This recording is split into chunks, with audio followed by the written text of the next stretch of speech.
قرآن كريم في كتاب مكنون لا يمسه إلا المطهرون تنزيل من رب العالمين أفبهذا الحديث أنتم مدهنون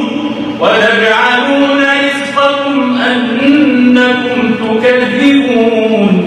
فلولا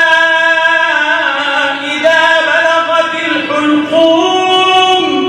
وأنتم حينئذ تنظرون ونحن أقرب إليه منكم ولكن لا تبصرون فلولا إن كنتم غير مدينين ترجعونها إن كنتم صادقين فأما إن كان من المقربين فروح وريحان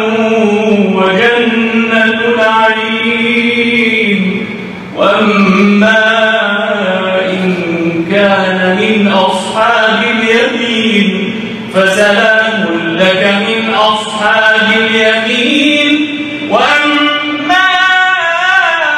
إن كان من المكذبين الضالين فنزل من حميم